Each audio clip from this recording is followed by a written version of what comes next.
Nagsimula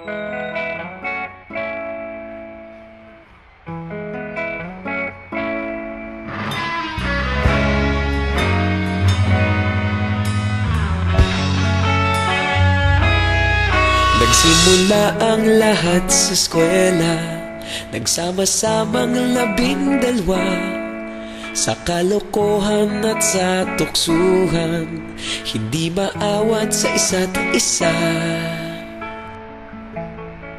Madalas ang standby sa cafeteria, isang barkada na kay saya.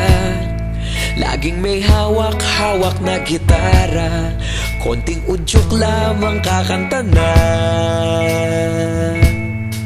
Kay simple lamang ng buhay nun, walang mabibigat na suliranin.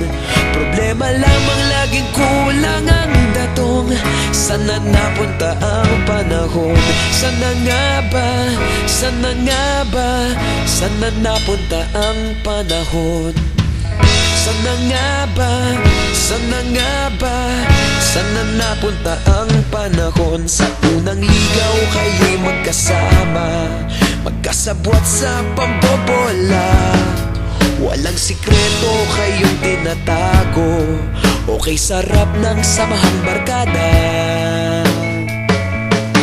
Nagkawatakan na sa kolehiyo, kanya-kanya na ang lakaran. Kahit minsan na lang kung magkita, pagkakaibigay hindi nawala. At kung saan na napadpad ang ilan, sa dating eskwela meron ding naiwan. Meron pa ng mga ilang nawala na lang, nakakamiss ang dating samahan. Sana nga ba? Sana nga ba? Sana nga bang barkada ngayon? Sana nga ba? Sana nga ba?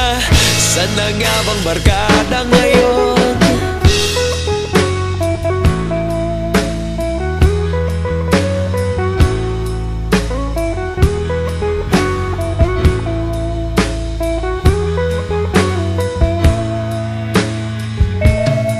Ilang taon din ang nakalipas, wala pa sa aming tatay na nagsusumikap upang yumaman at guminhawang kinabukasan. Paminsan-minsan kami nagkikita, mga naiwan at natira. At gaya nung araw namin sa eskwela, pag magkasama'y nagwawala. Napakahirap malimutan ang saya ng aming samahan. Kahit lumipas ng ilang taon, magkabarkada pa rin ngayon. Magkaibigan, magkaibigan, magkaibigan pa rin ngayon. Magkaibigan, magkaibigan, magkabarkada pa rin ngayon. Magkaibigan, magkaibigan, magkaibigan pa rin ngayon. Magkaibigan